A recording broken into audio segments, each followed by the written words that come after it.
Oi pessoal, oi Karine, o Senado Notícias Revista de hoje é especial. Tudo bem, André? Oi pessoal, é isso mesmo. Nesta edição nós vamos mostrar para vocês um resumo de tudo o que aconteceu aqui no Senado no primeiro semestre de 2019.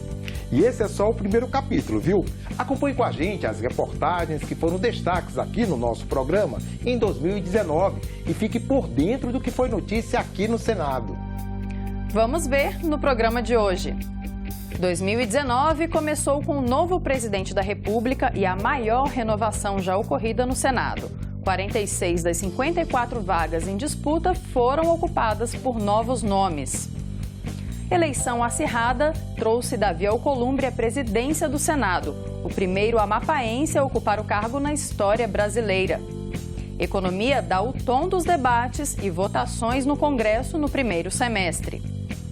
O Senado Notícias Revista Retrospectiva começa agora.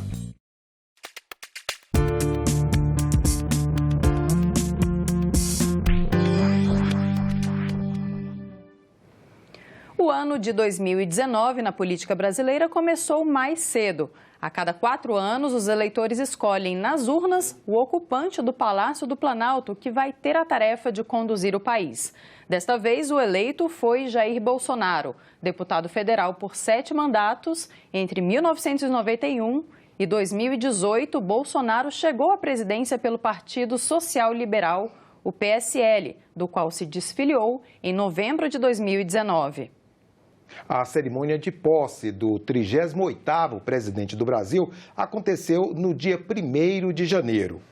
E as lentes da TV Senado acompanharam toda a cerimônia que você revê agora nessa seleção das melhores imagens que fizemos para você.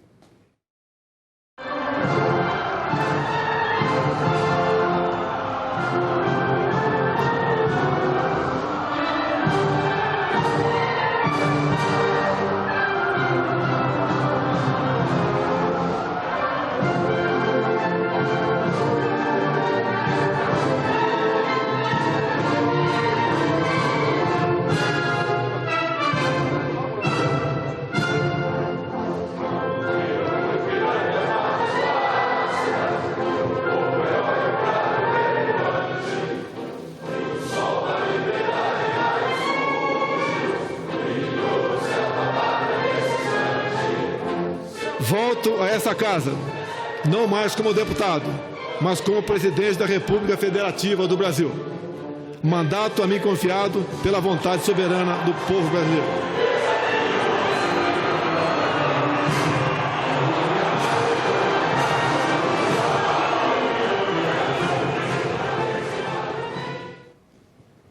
Chegou o mês de fevereiro e aí o ano começou de verdade no Congresso Nacional. Deputados e senadores tomaram posse e os trabalhos legislativos começaram com novos senadores.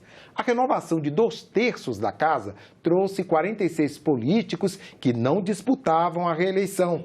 Gente nova, alguns chegaram ao Senado sem nunca ter disputado outra eleição. Mas a grande expectativa era quanto à escolha do presidente do Senado. A eleição de Davi Alcolumbre foi um processo disputado, com direito a 2 votações e a um resultado final que só foi conhecido no sábado, dia 2 de fevereiro. Sexta-feira, 1º de fevereiro. Empossados os novos senadores, pouco depois das 5 da tarde, teve início a segunda reunião preparatória com o objetivo de eleger o presidente do Senado Federal para os próximos 2 anos. Esta casa já consagrou o voto aberto como princípio de todas as votações.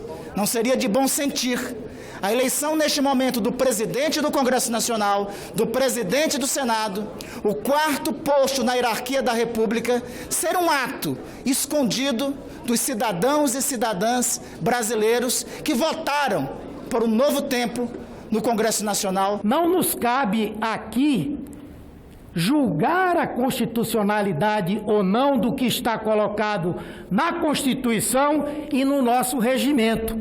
Adversários do voto aberto questionaram a legitimidade do senador Davi Alcolumbre na presidência da sessão, levando em conta que ele, mesmo sendo o único remanescente da mesa da legislatura anterior, era um dos postulantes ao cargo de presidente do Senado.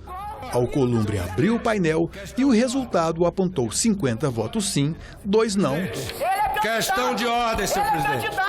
Seguiu-se uma onda de protestos. Os ânimos só acalmaram com um acordo para que a sessão fosse reaberta às 11 da manhã do dia seguinte. Em despacho na madrugada de sábado, o presidente do Supremo anulou a votação conduzida pelo senador Davi Alcolumbre sobre a questão de ordem, determinando, portanto, o voto secreto e indicando de forma explícita o senador José Maranhão como presidente dos trabalhos. 9 candidatos se apresentaram, mas 3 desistiram em favor de Davi Alcolumbre, do DEM do Amapá. O voto foi secreto, contudo, vários parlamentares não esconderam a sua escolha. Em Davi Alcolumbre. Assim eu continuarei votando. Antes da apuração dos votos, uma surpresa. Foram contabilizadas 82 cédulas, uma a mais que o total de senadores. Com o pleito sob suspeita, o presidente decidiu por uma nova votação. Após esse fato lamentável, eu não tenho outra alternativa a não ser abrir o meu voto e deixar bem claro para todo o Brasil em quem eu estou escolhendo para ser o presidente dessa casa, Davi Alcolumbre. O senador Renan Calheiros protestou contra os colegas e anunciou sua desistência. Para demonstrar que esse processo não é democrático, eu queria lhe dizer que o Davi não é Davi, o Davi é o Golias. Ele é o novo presidente do Senado e eu retiro a minha candidatura, porque eu não vou me submeter a isso. Por volta das 7 horas da noite, foi concluída a apuração. Davi Alcolumbre conquistou um voto a mais que a maioria absoluta e venceu a eleição do primeiro turno. Davi Alcolumbre, 42 votos.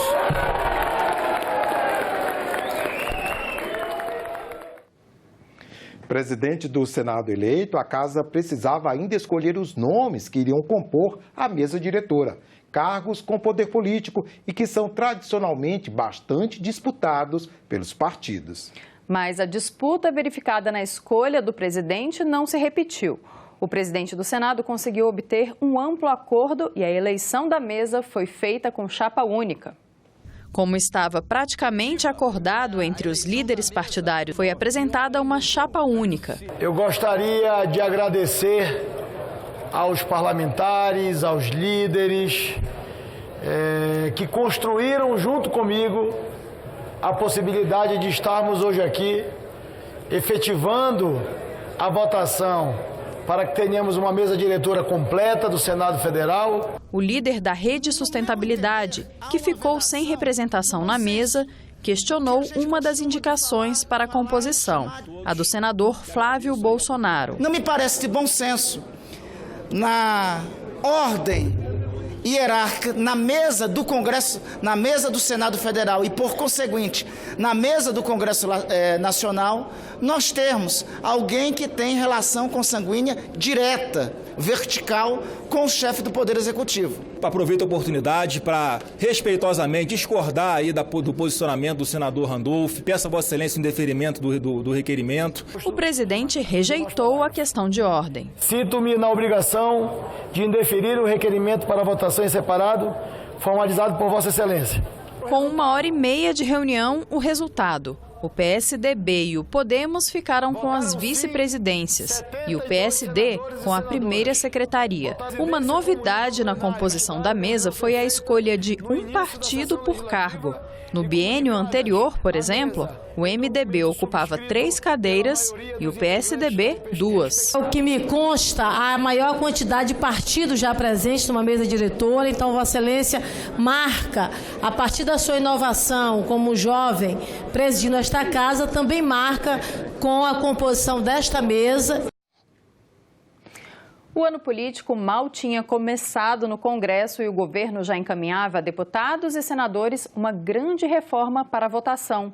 As mudanças na Previdência Social que foram promulgadas pelo Congresso no final deste ano. Quando a reforma da Previdência chegou ao Congresso, ela chegou fazendo barulho. O próprio presidente da República veio até aqui para entregar a proposta que iniciou a tramitação pela Câmara dos Deputados. O presidente Jair Bolsonaro veio ao Congresso trazer a proposta de reforma da Previdência. A entrega foi no gabinete do presidente da Câmara, deputado Rodrigo Maia. A Câmara dos Deputados recebe, com certeza, a proposta mais importante deste governo. Desta legislatura, a 56ª, como disse o ministro Onix, será responsável por escrever uma nova história do nosso país. Nós erramos no passado, eu errei no passado, e temos uma oportunidade ímpar de realmente garantir para as futuras gerações uma previdência onde todos possam receber. A proposta também foi apresentada pelo ministro da Economia, Paulo Guedes, no Fórum de Governadores, que aconteceu em Brasília. A reforma foi tema principal do encontro. O texto foi criticado pelo governador do Maranhão, Flávio Dino. Todas essas regras contra os pobres têm que ser derrubadas, retiradas do texto. Regime de capitalização tem que retirar do texto. Benefício assistencial com valor inferior ao salário mínimo, isso é inadmissível. Mudar a idade para os mais pobres para 70 anos ter acesso é inadmissível. Contribuição de trabalhador rural no valor mínimo de R$600 é um absurdo, é um disparate. E defendido pelo ministro-chefe da Casa Civil. A nova Previdência, ela é importante para o país, porque, primeiro, ela separa previdência de assistência. Segundo, ela é fraterna, porque ela reduz a cobrança daqueles que ganham menos e tem a preocupação da justiça social em aumentar as contribuições daqueles que ganham mais. 13.400.000 pessoas desempregadas. PIB fechando o primeiro trimestre do ano com uma queda de 0,2%. Foi com esse retrato da economia brasileira em mãos que o ministro da Economia, Paulo Guedes, desembarcou no Senado no mês de março. Paulo Guedes falou aos senadores sobre a economia brasileira, mas principalmente sobre a proposta de reforma da Previdência, que ainda tramitava na Câmara dos Deputados e só seria aprovada pelo Senado no mês de outubro.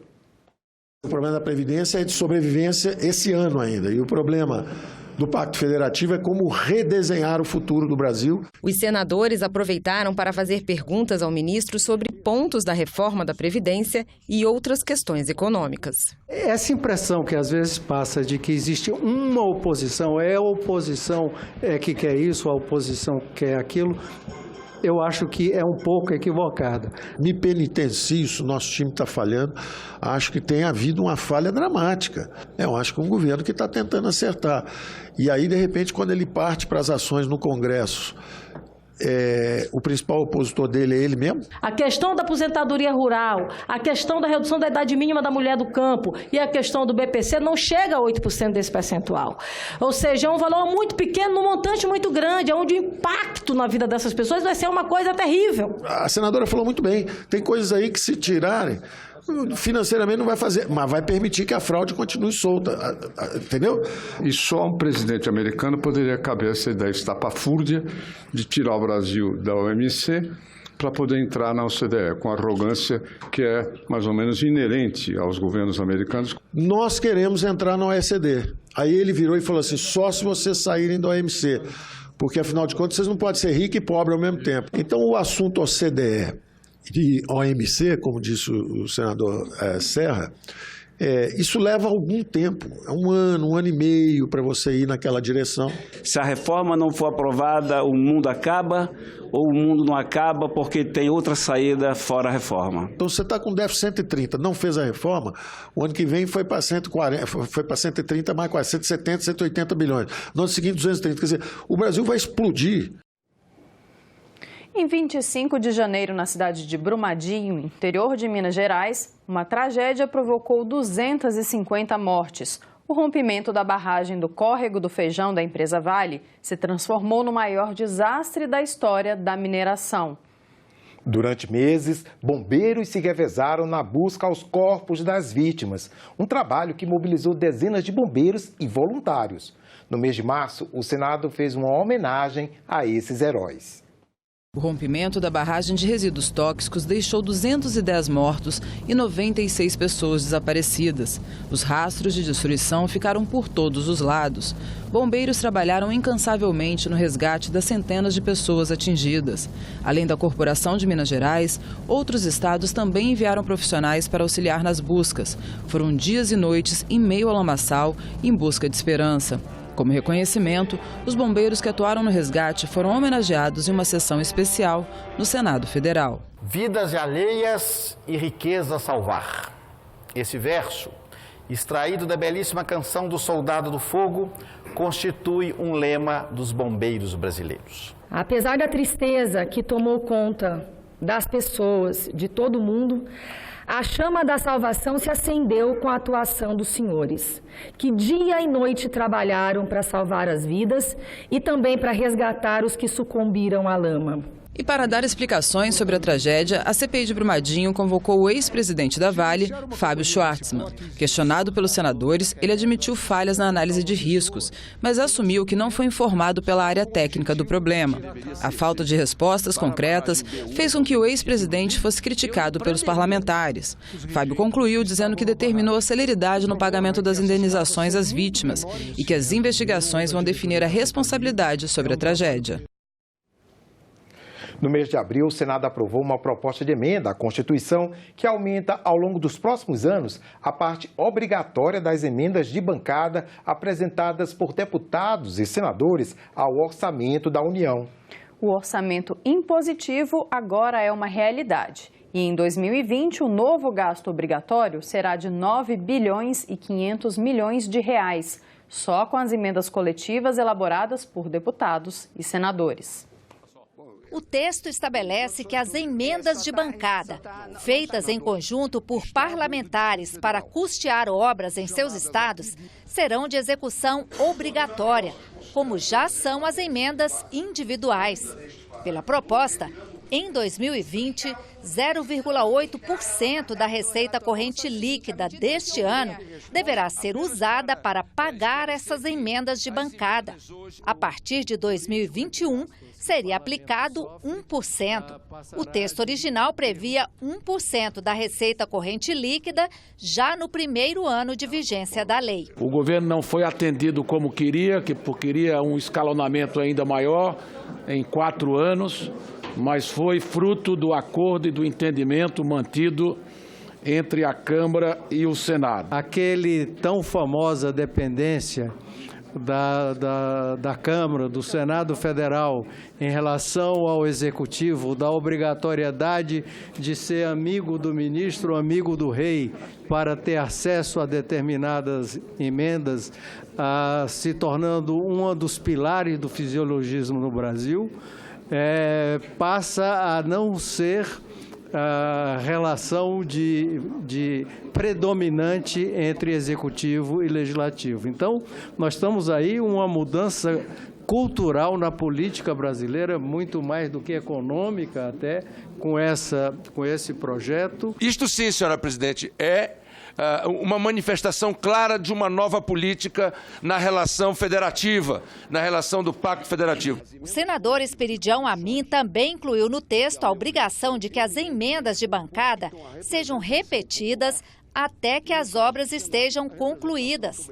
Uma medida para evitar obras inacabadas nos estados. Uma bancada estadual apresenta uma proposta para o ano de 2020, o senador Tasso Gereissati, cuja execução será plurianual. Esta bancada não pode deixar de apresentar de novo esta emenda no orçamento seguinte, sob pena de reintroduzir a emenda janela, que era como era chamada. Uma obra de 1 bilhão, eu faço uma emenda de 100 mil para começar a obra e depois tiro o corpo fora. Karine, o Senado está muito preocupado com a questão ambiental. O tema foi objeto de vários projetos e também muito debatido em audiência nas comissões. Mas não são só os senadores que estão preocupados, não, André. Os cientistas acreditam que devemos urgentemente tomar atitudes para preservar o meio ambiente e reduzir o impacto do ser humano sobre o planeta. Foi o que a gente viu no mês de maio, neste debate realizado com a participação de especialistas brasileiros. Nesta mesa, os cientistas são unânimes. O aquecimento global é uma realidade. A ciência tem os dados que comprovam os efeitos sobre o planeta e que é preciso agir, e rápido, para evitar as catástrofes naturais. A questão da mudança do clima é que a concentração na atmosfera dos gases de efeito estufa está aumentando por ação do homem.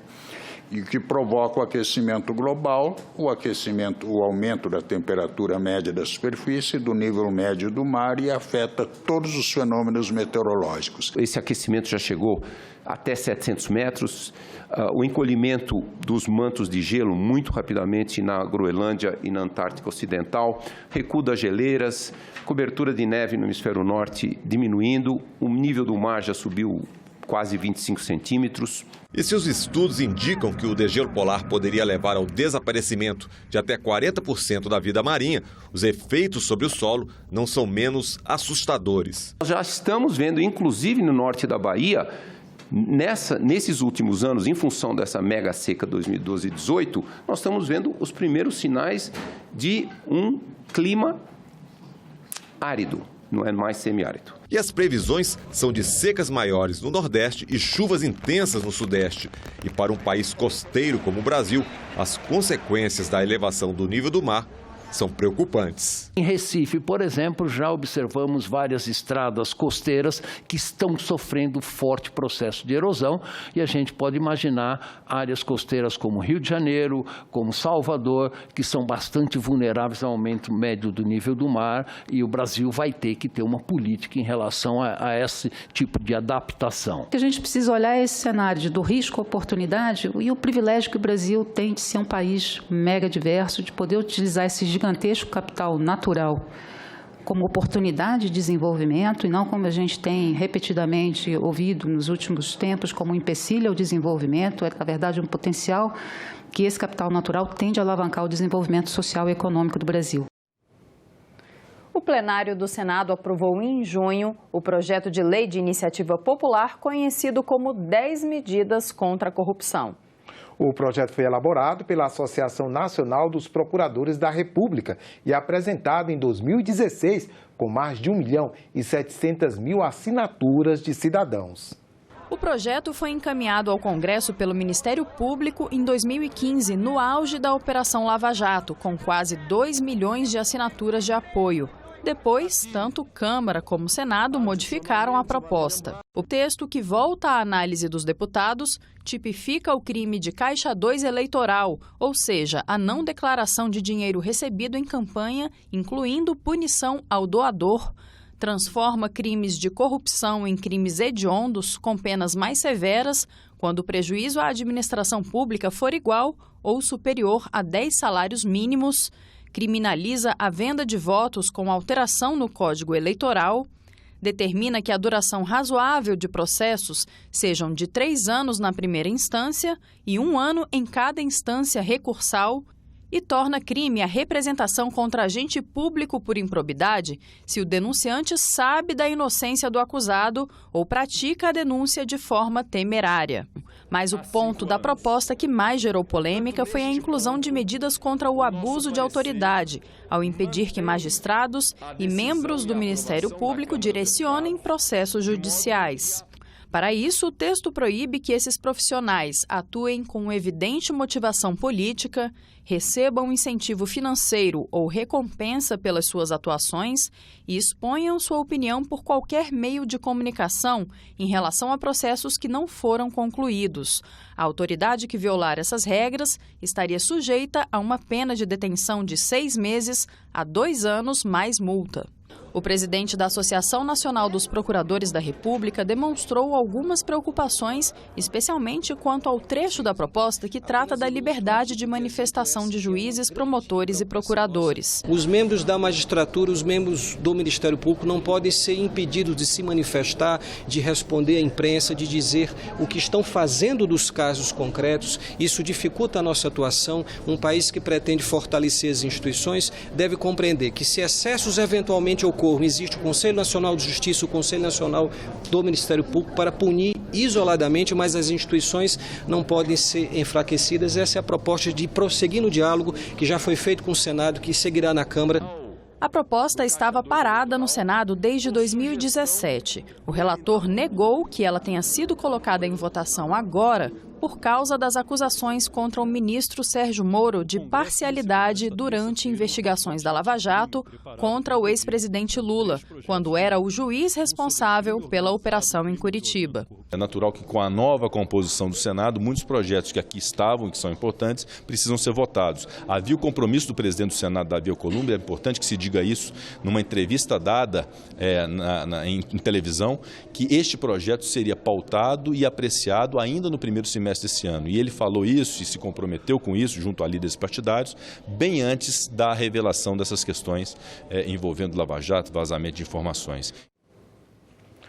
O projeto das 10 medidas contra a corrupção aguarda análise pela Câmara dos Deputados para poder se transformar em lei. A medida provisória 871 foi aprovada pelo Congresso Nacional e, com a sanção do presidente da República, virou lei. A medida é um passo importante na desburocratização dos processos de trabalho do INSS.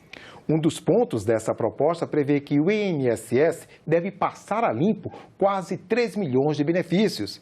A expectativa é de que esse pente fino seja capaz de gerar uma economia de quase 10 bilhões de reais. Veja como foi a discussão que levou à aprovação do projeto. A MP 871 cria um programa de revisão de benefícios do INSS, exige cadastro do trabalhador rural e restringe o auxílio reclusão aos presos do regime fechado. O auxílio reclusão vai se prestar só ao preso que estiver no regime fechado, porque o que for semiaberto, ele já tem capacidade de trabalho, senador Girão. Então ele vai trabalhar, ele não vai receber mais o auxílio reclusão. Nós sabemos que as fraudes hoje nessa área, ela é profunda, milionária e que sangra o INSS. Mas não é tirando ou atrasando os direitos dos brasileiros mais pobres que trabalham no campo que nós vamos resolver a questão. Nós temos é que melhorar o sistema contra as fraudes. Esse ponto que a partir de 2020 se torna obrigatório pelo Cadastro Nacional de Informações Sociais, poderia e deveria ser rediscutido.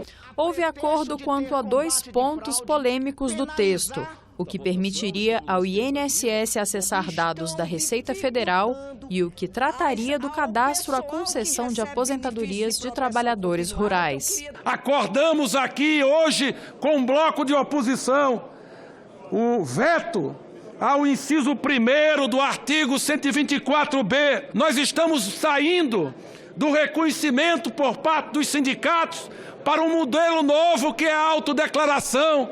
É assim que é no imposto de renda. Vai valer o que o beneficiário falar e dizer.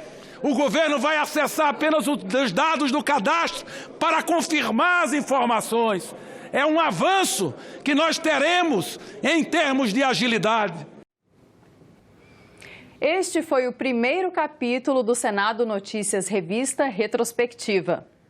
Lembrando que você pode rever as reportagens desta edição na nossa página na internet, senado.leg.br/TV. É isso aí. Obrigada pela companhia e continue sintonizado aqui na TV Senado. Tchau.